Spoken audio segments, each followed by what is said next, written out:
Karibuni katika darasa huru la Injili. Bwana Yesu asifiwe. Tukutendeleza Yesu. Hili ni darasa huru la Injili ambalo tuko huru kujifunza neno la Mungu katika malengo haya manne. Kwanza, tunajifunza neno la Mungu ili kumfahamu sana mwana wa Mungu. Inawezekana tunamfahamu kwa namna moja au nyingine, lakini bado hatujamfahamu sana mwana wa Mungu. Kwa nini ya darasa hili kumfahamu sana mwana wa Mungu?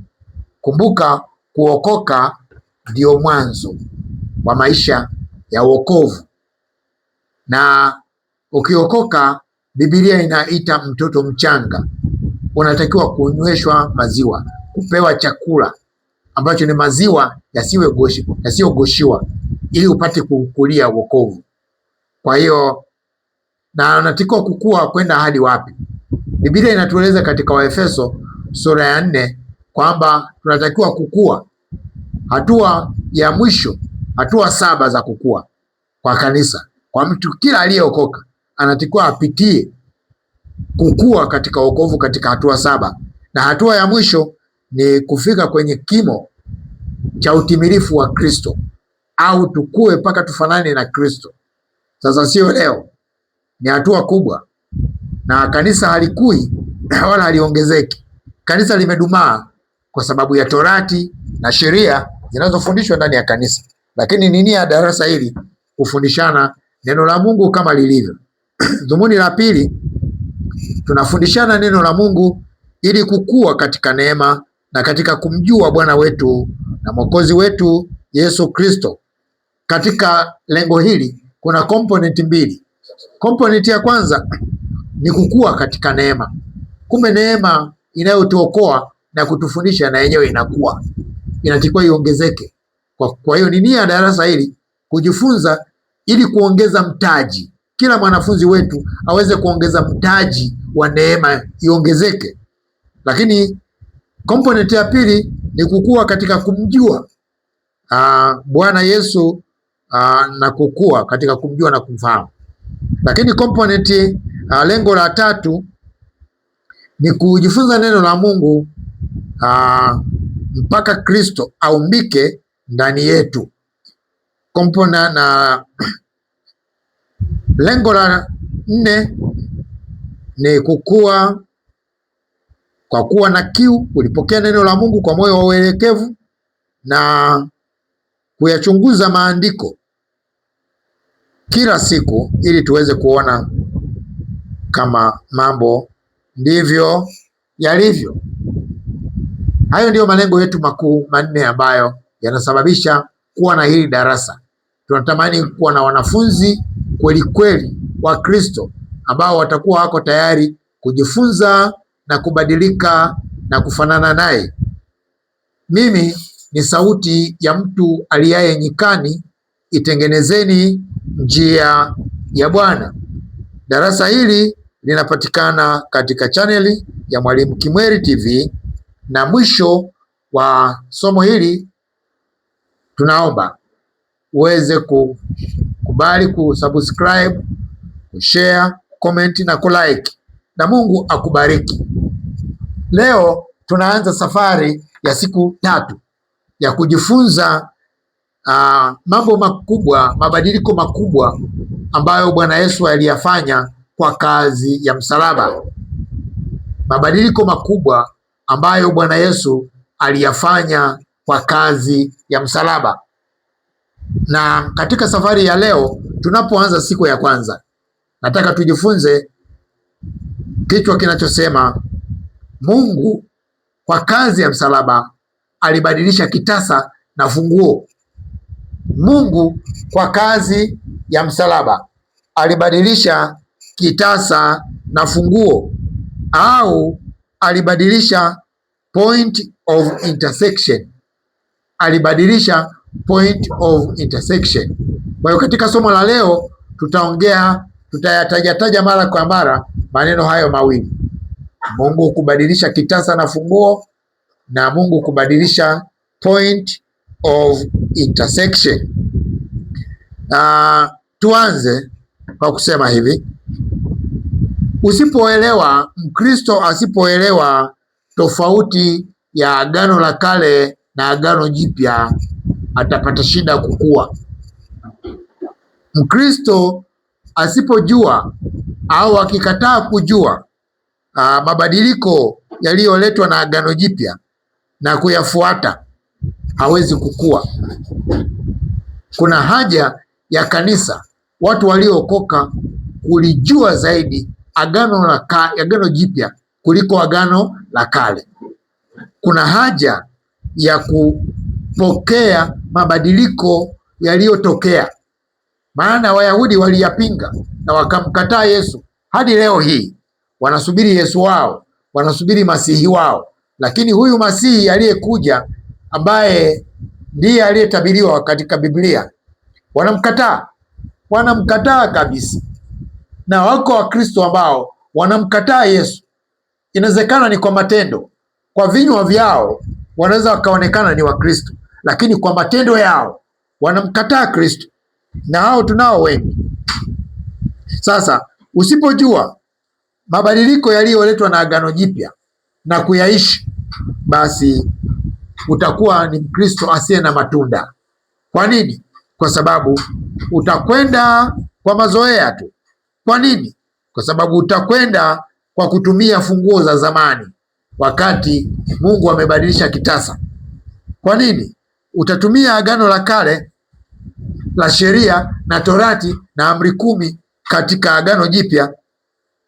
Mojawapo ya mabadiliko makubwa ambayo ameyaleta katika Agano Jipya ni haya niliyoyasema, ya kubadilisha kitasa au kubadilisha point of intersection. Point of intersection ni nini? Point of intersection ni mahali au sehemu ya kati ambayo mambo hukutana au kuungana. Hiki kinakuja pale wanapokutana. Hapa wanapokutana ndio inaitwa point of intersection. Ndio tunayosema kwamba Mungu amebadilisha point of intersection ambayo ilikuwa inatumika katika Agano la Kale, imebadilika. Mungu kuruhusu Agano Jipya, amebadilisha point of intersection katika Agano Jipya ni nyingine.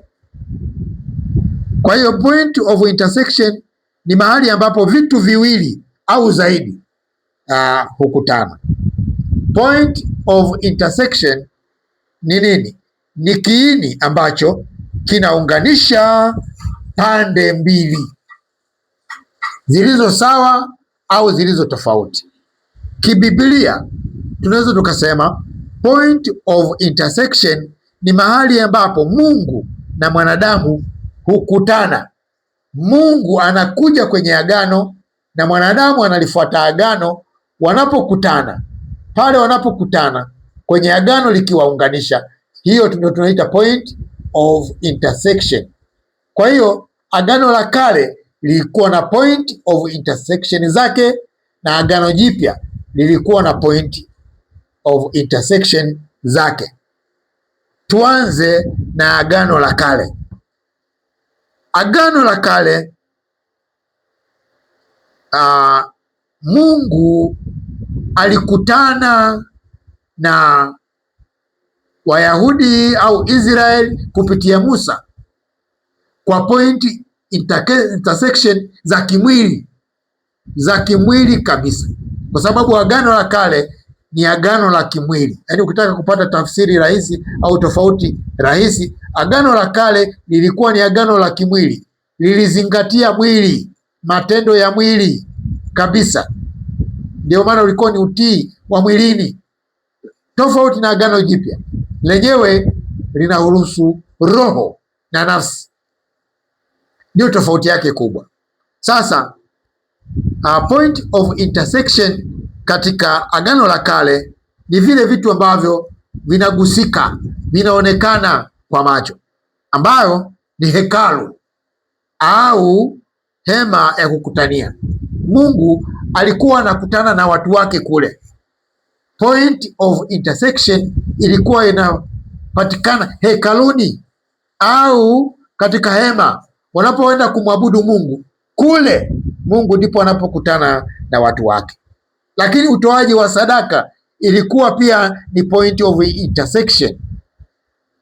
Kama haitoshi, sheria na torati katika agano lile ilikuwa ni point of intersection.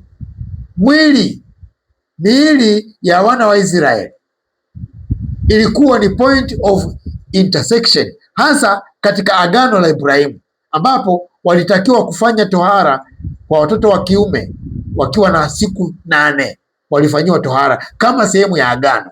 Kwa hiyo Mungu alikuwa anakutana katika agano lile katika miili. Kwa hiyo hiyo ndiko maeneo ya kimwili ambayo point of intersection ilifanyika. Tunasoma Kutoka sura ya 25 mstari wa 8. Neno la Mungu linasema, Kutoka sura ya 25 mstari wa 8, nifanyieni patakatifu nipate kukaa kati yao. Mungu anawaambia wana wa Israeli watengeneze point of intersection, mahali patakatifu, ili aweze kukaa katikati yao. Kwa hiyo Mungu alikuwa anakaa kwa jinsi ya kimwili, alikuwa hakai ndani. Kukaa ndani ni point of intersection ya agano jipya. Mwanadamu anakuwa na nafasi ya kumkaribisha Mungu katika moyo na katika nafsi. Tunasoma katika Isaya 61 mstari wa 1, Roho wa Mungu yu juu yangu, kwa sababu Bwana amenitia mafuta niwahubiri wanyenyekevu habari njema. Nitaka uone ile pointi, Roho wa Bwana yu juu yangu. Katika agano la kale, Roho Mtakatifu Mungu alikuwa hakai ndani ya mwanadamu. Ni kwenye agano jipya tu Mungu ameboresha, anakaa ndani. Tutaona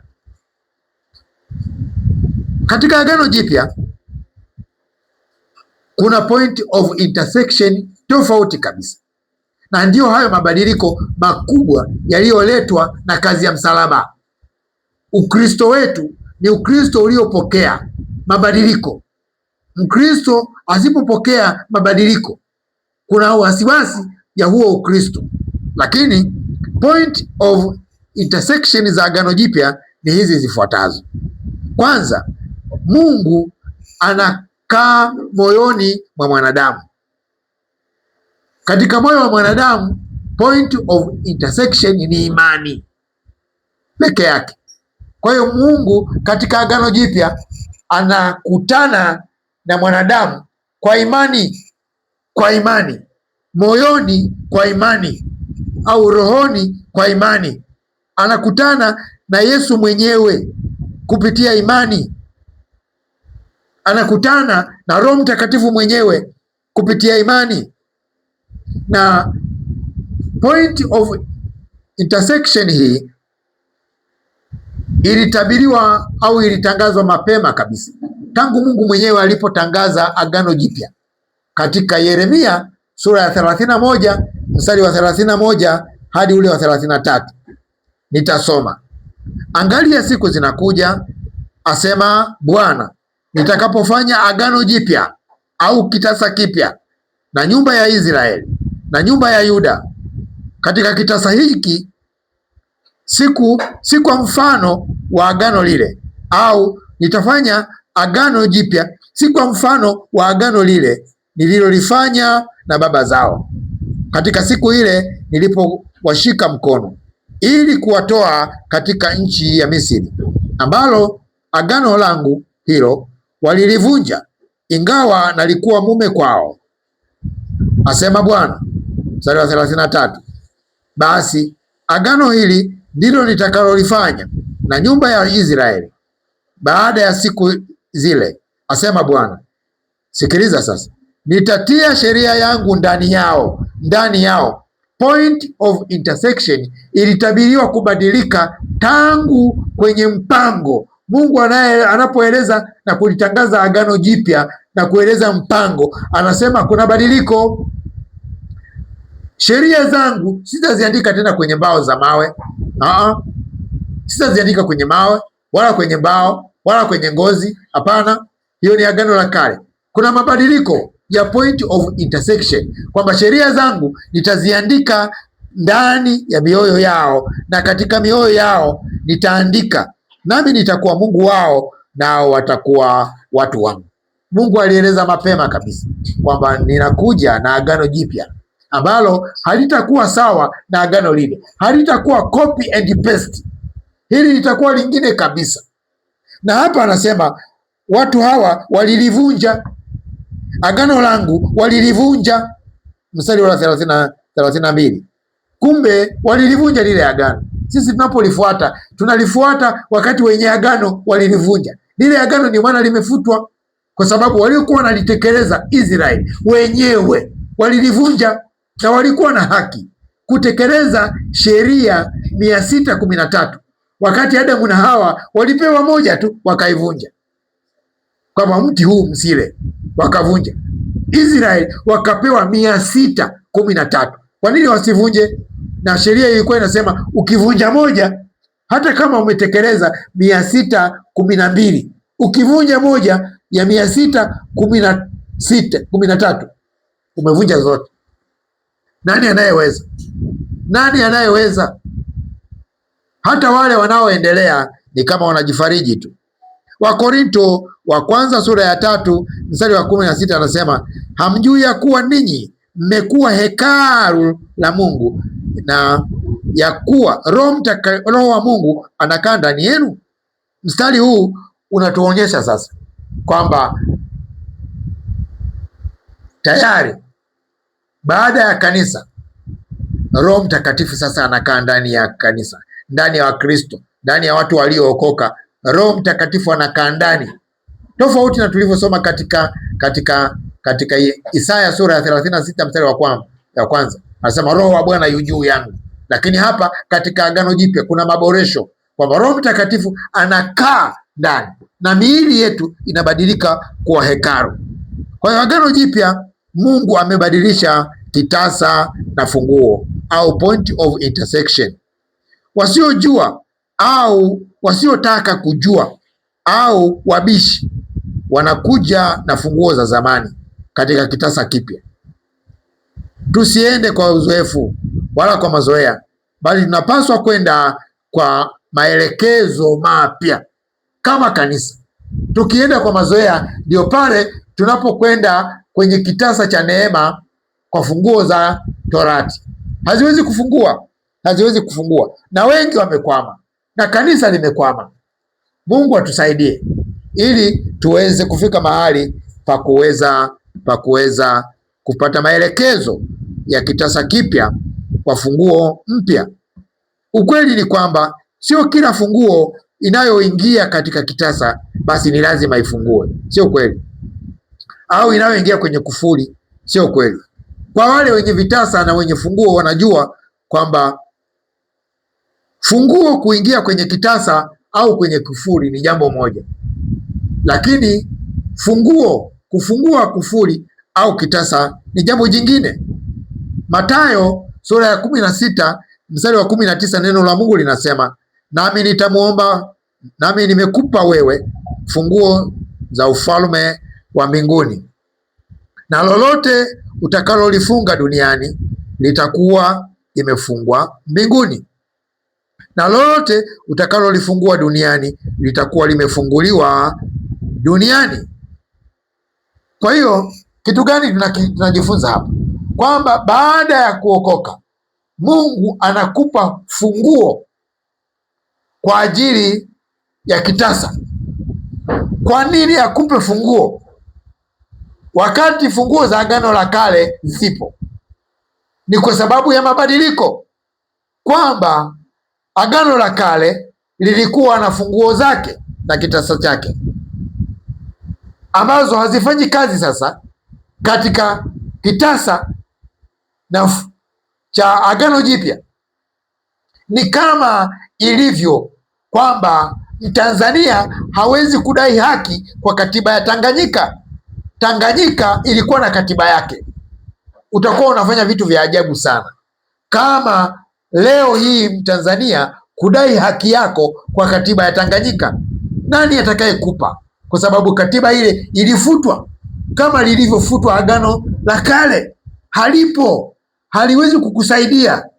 Na kwa wale Wakristo wanaong'ang'ana katika agano lile wanapoteza muda, na ndio maana hawawezi kukua kiroho, hawawezi kufikia kwenye kimo cha utimilifu wa Kristo, kwa sababu katika Agano la Kale Yesu hatajwi.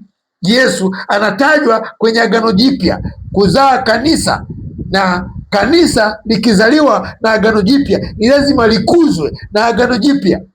Anayestiki katika Agano Jipya ndiye anayeweza akakua na kufika kwenye kimo cha utimilifu wa Kristo. La sivyo tunapoteza muda. Mungu atusaidie. Ili uweze kunielewa zaidi, naomba nisome maandiko kutoka Mathayo, Mtakatifu Marko na Luka. Yanaeleza kitu kile kile, kwamba kipya kinaenda na kipya mwenzake, cha zamani lazima kiende na cha zamani mwenzake. Kipya usipeleke kwenye cha zamani, na cha zamani usipeleke kwenye kipya. Hapana. Biblia inasema katika Mathayo sura ya 6 mstari wa 16 na 17, anasema hivi: hakuna mtu atiaye kiraka cha nguo mpya katika vazi kuukuu, maana kile kilichotiwa huondoa kipande cha lile vazi, na pale palipotatuka huzidi. Mstari wa 17, wala watu hawatii divai mpya katika kiriba kikuukuu, na kama wakitia, viriba hupasuka, divai ikamwagika, na viriba vikaharibika, bali hutia divai mpya katika viriba vipya, vikahifadhika vyote. Yesu anafundisha hapa kwamba hakuna mtu mwenye akili timamu anayeweza kuweka kiraka kipya katika vazi kuukuu. Kwa vyovyote vile, kile kiraka kipya kitaondoka, kitararua lile vazi kuukuu, na tobo litakuwa kubwa zaidi kuliko ukilinganisha kabla hujaweka. Wala hakuna mtu anayeweka divai mpya kwenye kiriba kikuukuu, kwa sababu divai mpya ukiweka kwenye kiriba kikuukuu kitapasuka na divai itamwagika na kiriba kitaharibika. Lakini anashauri weka divai mpya kwenye kiriba kipya, divai itakuwa salama na kiriba kitakuwa salama. Cha ajabu, kanisa la leo linachanganya, linaweka divai mpya kwenye kiriba cha zamani, au kiriba cha zamani kinapokea divai mpya. Haviwezi kukaa, vinapasuka. Ndio maana kukua kwa kanisa ni kudogo, ndio maana upako hamna sasa, ndio maana mahusiano ya Roho Mtakatifu na kanisa la kwanza na sasa hivi ni tofauti. Hata mahusiano ya Roho Mtakatifu na wale waliookoka miaka ya 1930 kwenye uamsho wa Afrika Mashariki na leo ni tofauti. Ni kama Roho Mtakatifu hana kazi, amesahaulika. Watu wanategemea vyeti, watu wanategemea elimu, watu wanategemea mambo yao, watu wanategemea mapokeo, watu wanategemea sinodi, wanategemea mambo yao. Wameacha kumtegemea Roho Mtakatifu, na yeye amewaacha, na kanisa limepigwa Ichabod. Ndio maana hatuna umoja, hatuna mshikamano, tunasemana, tunatukanana, tunakosoana hadharani. Wewe unanikosoa kwenye vyombo vya habari, umekosa kuniita, umekosa namba ya simu yangu. Hekima gani unaitumia hiyo? Unampa faida nani? Ili iweje sasa? Lakini Mungu atusaidie. Katika Marko neno hilo hilo analirudia katika Marko sura ya 2 mstari wa 22, anasema wala hakuna mtu atiaye divai mpya katika kiriba kikuukuu. Ikiwa atia, ile divai mpya itapasuka na viriba vile, divai ikamwagika na viriba vikaharibika, bali divai mpya katika viriba vipya. Divai mpya katika viriba vipya. Kwa hiyo kiriba cha zamani na kiriba kipya ni picha ya mafundisho ya Yesu aliyoyatoa ili kufundisha juu ya tofauti ya Agano la Kale na Agano Jipya, au mtazamo mpya wa neema dhidi ya mtazamo wa sheria wa zamani. Katika Luka sura ya 5 mstari wa 37 neno la Mungu linasema, wala hakuna mtu atiaye divai mpya katika viriba vikuukuu, na kama akitia, ile divai mpya itavipasua vile viriba, divai yenyewe itamwagika na viriba vitaharibika, lakini divai mpya sharti kutiwa katika viriba vipya. Mstari wa 38, lakini divai mpya sharti kutiwa katika viriba vipya. Mstari wa 39, wala hakuna mtu anywaye divai ya kale akatamani divai mpya, kwa kuwa asema ile ya kale ndiyo iliyo njema. Sijui kama tunaelewana, watumishi wa Mungu, kwamba divai mpya sharti iwekwe kwenye viriba vipya, la sivyo ni uharibifu. Divai itamwagika na viriba vitaharibika, hakuna faida hapo. Ndivyo ilivyo katika kanisa la leo. Kwa kuconcentrate kwenye Agano la Kale hatupati faida, hatukui, hatuongezeki, utukufu wa Mungu hatuoni, ile nguvu ya Mungu hatuioni kama tunavyoweza tuliokuwa tunaiona katika kanisa la kwanza. Kanisa la kwanza lilidumu katika mafundisho ya mitume, katika fundisho la Kristo, katika fundisho la Roho Mtakatifu.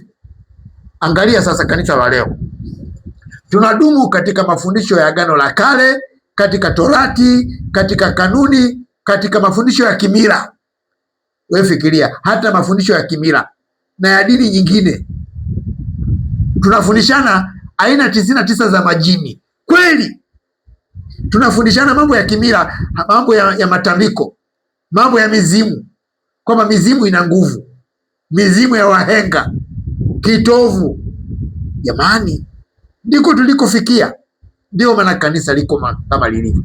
Tumrudie Yesu, tumpende kwa upya, tumtafute Roho Mtakatifu, turudishe mahusiano, tusome Agano Jipya, tulisome kwa undani, ndivyo tutakapoweza kubadilika. Kiriba cha zamani ni picha ya mfumo wa kale wa dini ya Kiyahudi ambayo ilizingatia sheria, amri 10, Torati, desturi na mafundisho yaliyokuwa chini ya agano lile.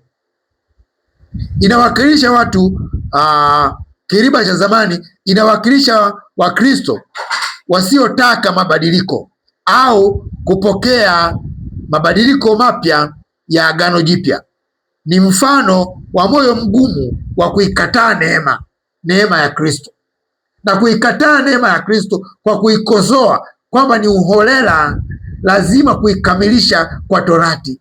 Ni kutokumwamini Yesu, kwamba kazi aliyoifanya pale msalabani ni kiholela, imetoa neema holela, haina nguvu. Lakini mimi nikwambie, neema ile ina nguvu, ina uwezo, ina mamlaka. Ni mpango wa Mungu wa kumkomboa mwanadamu ulio imara kuliko mpango mwingine wowote, haujawahi kutokea. Neema ya Mungu ni strong. Kiriba kipya ni picha ya moyo mpya au mtu aliye tayari kupokea kazi mpya ya neema, kazi ya msalabani, kazi ya Roho Mtakatifu kupitia Injili ya Yesu. Inawakilisha Agano Jipya, maisha ya neema, maisha ya imani, maisha ya upendo, maisha ya Roho Mtakatifu. Ni mtu aliye tayari kubadilishwa, kufundishwa na kuongozwa na Mungu kupitia neema yake. Kumbuka Yohana sura ya 1 mstari wa 17, neno la Mungu linasema, kwa kuwa Torati ilitolewa kwa mkono wa Musa, neema na kweli zilikuja kwa mkono wa Yesu. Torati ilikuja kwa mkono wa Musa, neema ilikuja kwa mkono wa Yesu, na kila mmoja alikuwa na sera zake.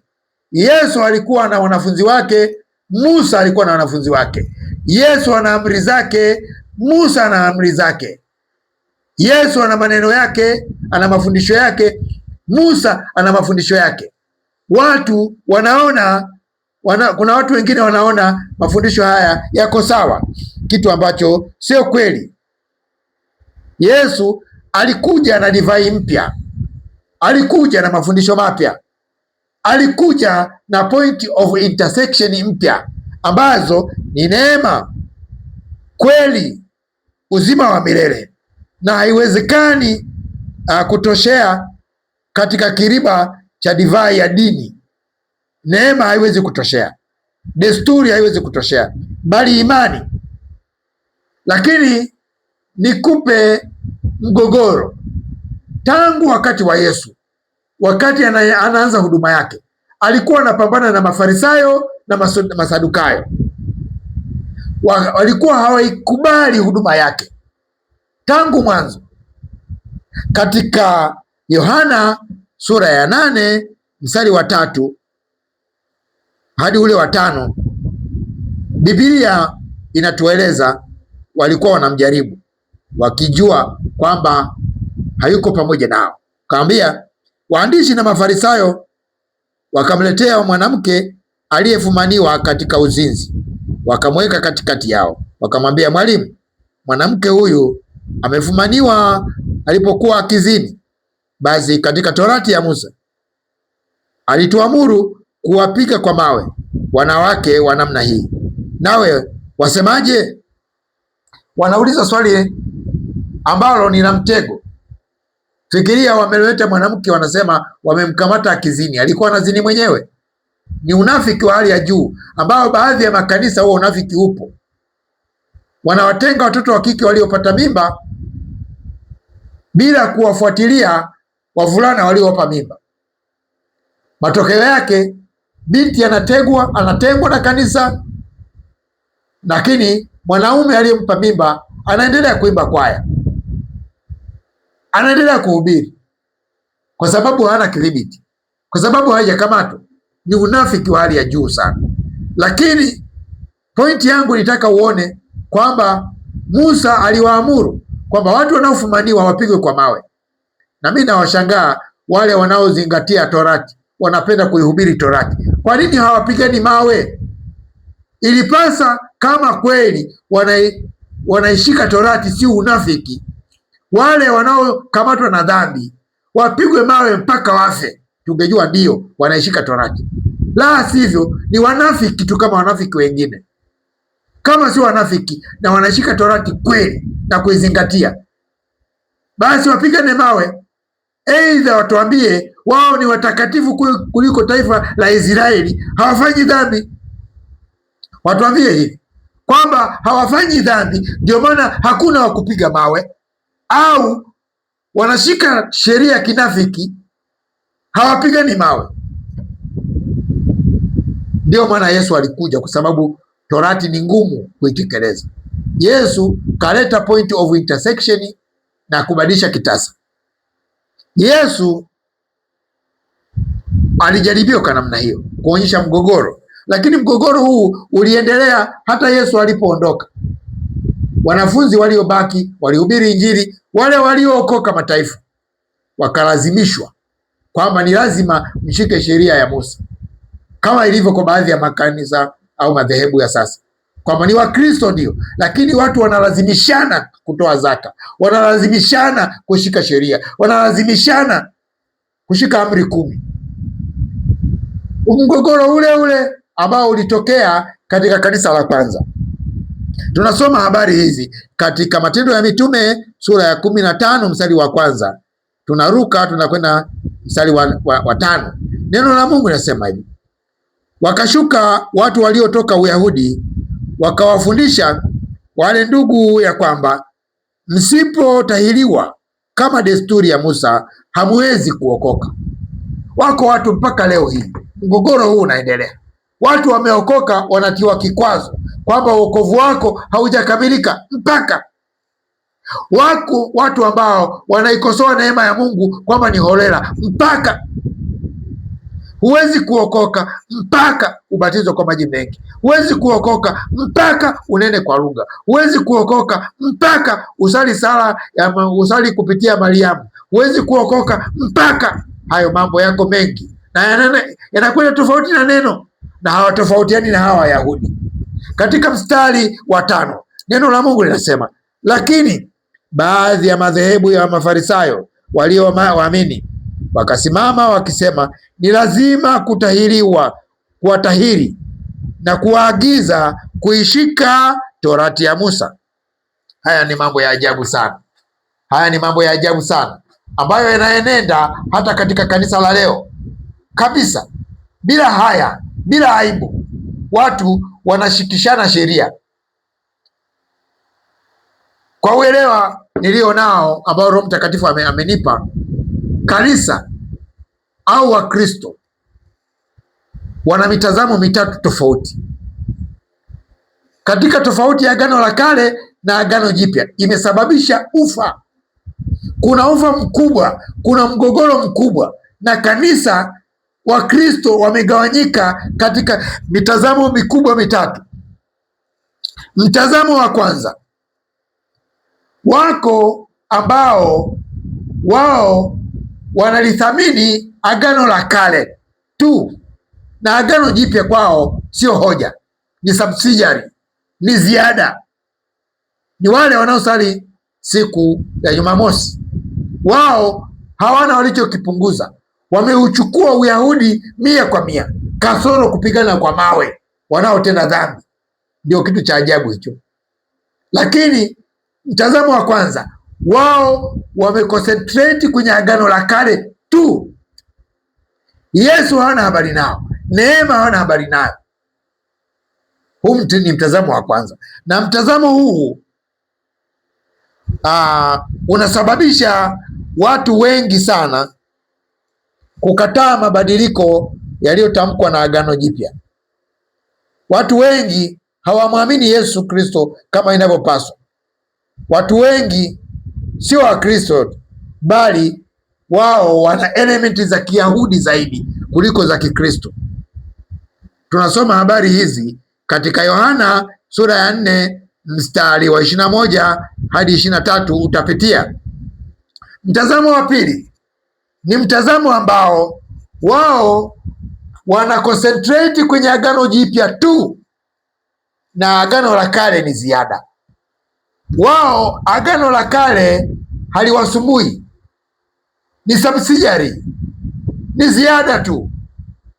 Ni kama shuleni, sisi walimu shuleni tuna vitabu vya aina mbili. Kuna vitabu vya kiada na kuna vitabu vya ziada. Vitabu vya kiada ndivyo ambavyo wanafunzi wakisoma watajaribiwa na mitihani kwenye vitabu hivyo, watawajibika kwenye hivyo. Vitabu vya ziada ni vitabu ambavyo wanasoma tu kuongeza maarifa, lakini hakuna swali litakalotoka watakalojibu katika mitihani ya mwisho. Ni subsidiary. Wakristo, Mungu alipobadilisha kitasa, alipobadilisha point of intersection, tafsiri yake vitabu vya kiada ni Agano Jipya. Huko ndiko mtihani wetu unakotoka, huko ndiko tunakotakiwa kuishi kiagano jipya, wala sio Agano la Kale. Sasa watu wa kundi hili ni wachache sana, ndio wakina sisi ambao tunang'ang'ania Agano Jipya kwamba ndio agano letu. Tunafundisha bila aibu kwamba Agano la Kale sio la kwetu, lile ni subsidiary.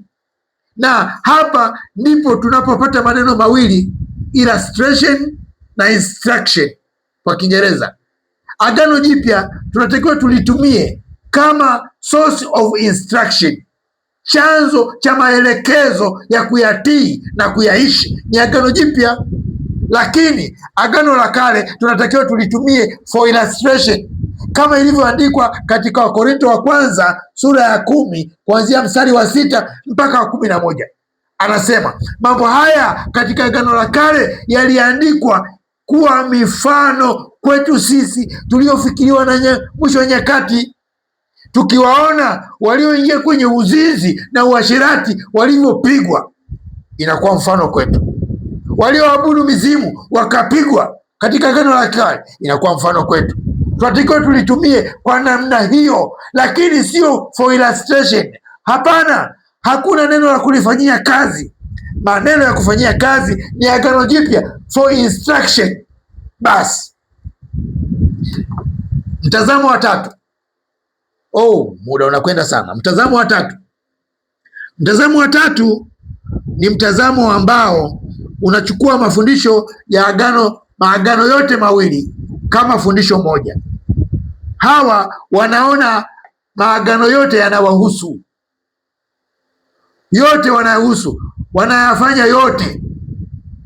Na hawa ni Protestant wote au baadhi, lakini Protestant wana element za kuchukua Biblia yote kama fundisho lote moja, na matokeo yake wametengeneza wanafunzi chotara, kwa sababu si Wayahudi wala si Wakristo. Wapo hapo katikati, wanashika neema kidogo, wanashika na Torati kidogo. Wapo hapo katikati, si moto si baridi, ni vuguvugu. Wapo hapo katikati, wametengeneza kanisa la kupoa, halimpendi Yesu Kristo 100%, lina mapungufu. Protestant ni shida. Mungu atusaidie, kwa sababu Mungu ametuletea Agano Jipya na hatulitaki. Ukisoma katika Petro wa kwanza sura ya 1 anasema wokovu huu manabii waliutabiri, waliuchunguza, wakaona ulivyo mzuri, wakautamani, wakaambiwa si kwa ajili yenu. Biblia inasema katika Petro, malaika wanauchungulia huu wokovu jinsi ulivyo mzuri wa neema, lakini sisi tunatafuta ule wa Agano la Kale. Ndiyo maana Paulo aliwatukana Wagalatia, akasema, enyi Wagalatia msio na akili, nani aliyowaloga?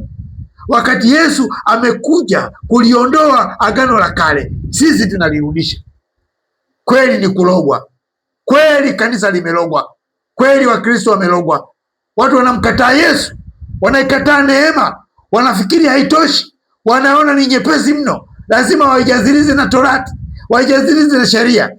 Kweli hatuna akili, kweli tumelogwa, na Mungu anatushangaa. Na ndiyo maana tumepigwa ikabodi. Kanisa, tuamke, tumtafute Yesu kwa upya katika nyakati hizi za mwisho.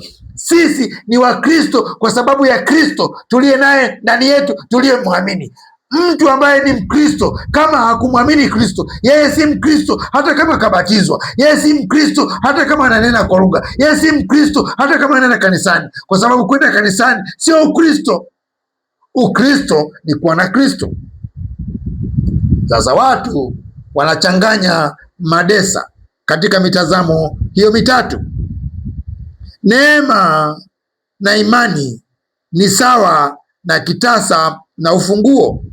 Agano Jipya kama mapatano mapya kati ya Mungu na mwanadamu huunganisha imani na neema, kama tunavyoweza kusoma katika Waefeso sura ya 2 mstari wa 8 na wa 9, kwamba tumeokolewa kwa neema kwa njia ya imani.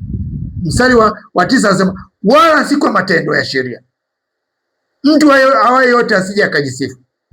Wokovu ni kwa neema, inapokelewa kwa imani.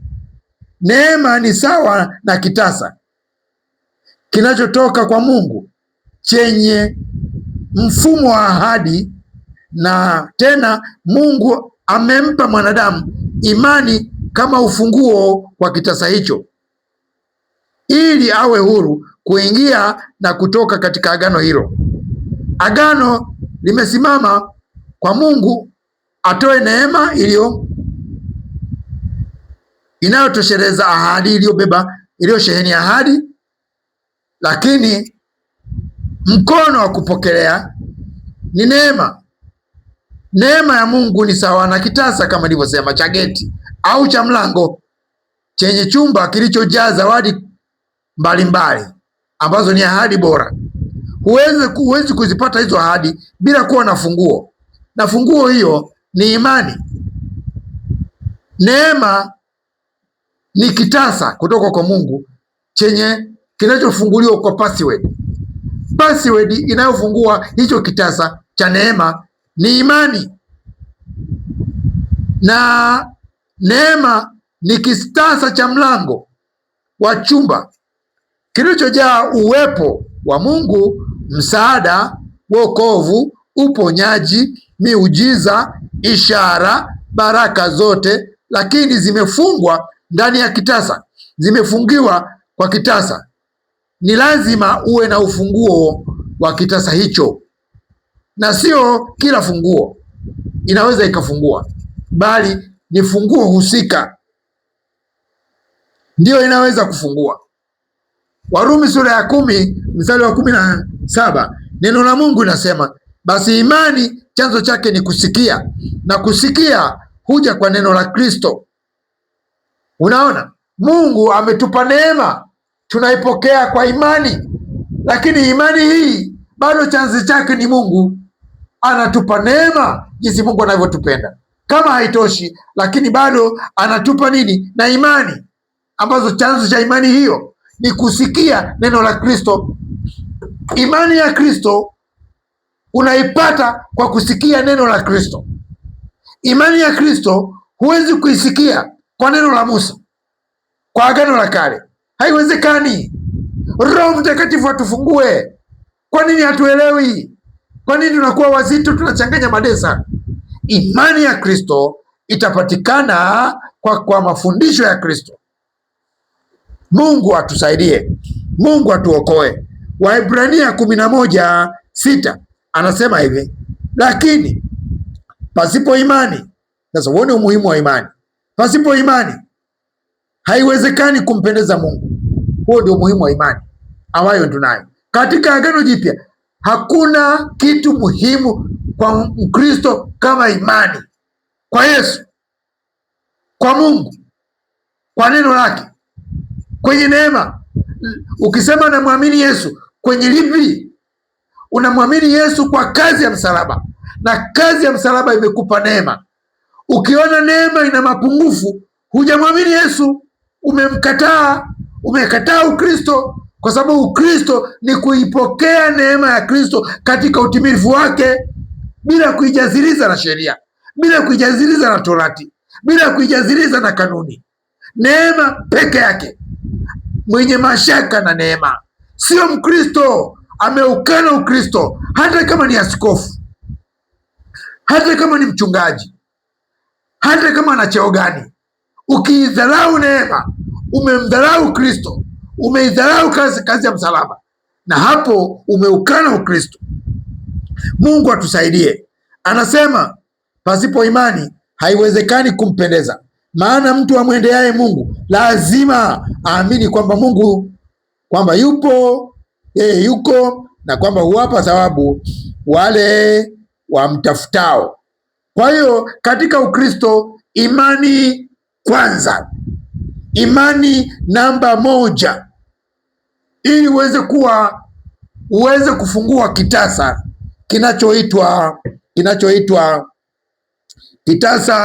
kinachoitwa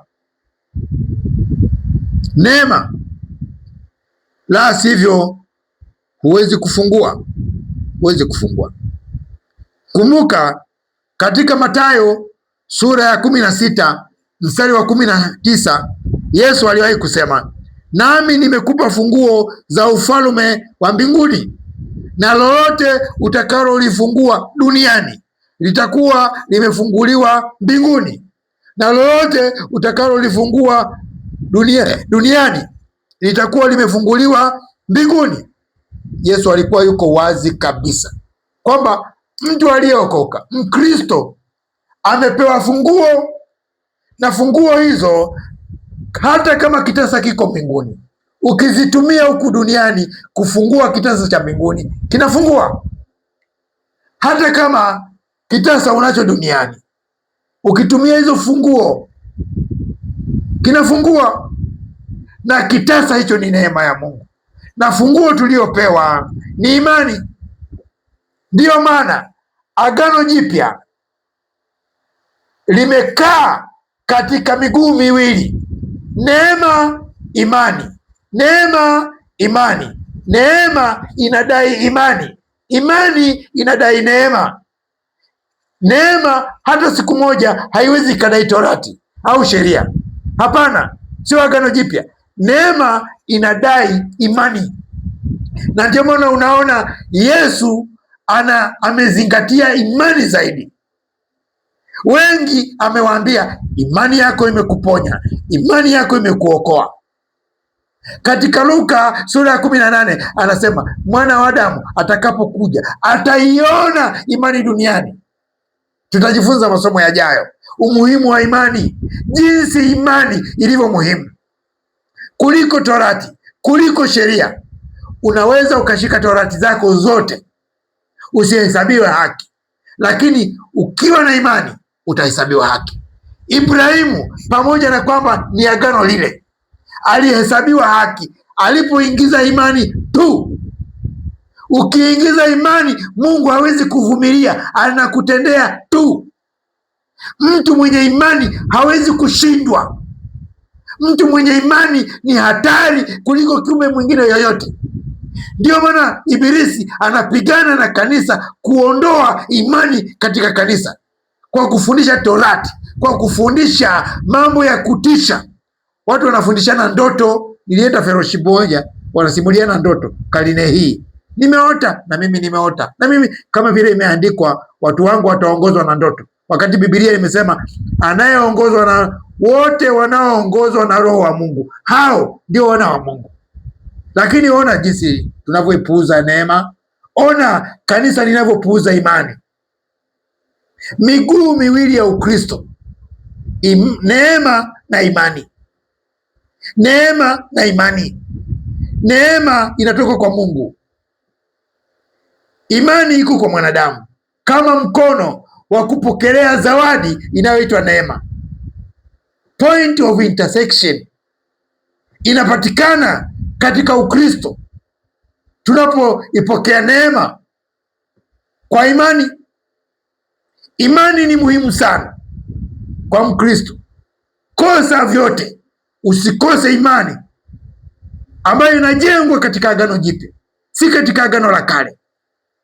Mungu atusaidie, na Mungu atutetee, na Mungu atuinue, atusaidie ili Ukristo wetu ujengwe katika imani. Tumesoma mahali kwamba katika Waebrania ile kwamba imani, mtu anayemwendea Mungu lazima aamini. Lazima, ametumia neno lazima. Maana yake nini? Imani ni lazima, la sivyo ni lazima kupotea. Lazima kumwamini Mungu, la sivyo umwamini, lazima kupotea. Lazima umwamini Yesu, la sivyo lazima upotee. Lazima uamini Agano Jipya, la sivyo lazima upotee. Yeye amwendea Mungu lazima amini kwamba yupo, lakini lazima pia kwamba huwapa sababu wale wamtafutao. Mungu atusaidie sana mpendwa. Roho Mtakatifu atusaidie ili tuweze kuona kwamba point of intersection imebadilika. Tunaachana na Agano la Kale, tunatakiwa kufuata Agano Jipya kwa wokovu wetu. Lakini kama haitoshi, Mungu amebadilisha kitasa na amebadilisha tabia zetu. Sasa hatuna hofu, hatukupokea roho ya hofu.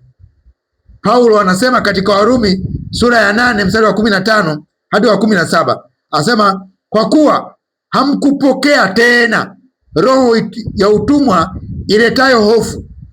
Ndiyo maana dalili ya mafundisho ya uongo ni yale yanayokutia hofu kwamba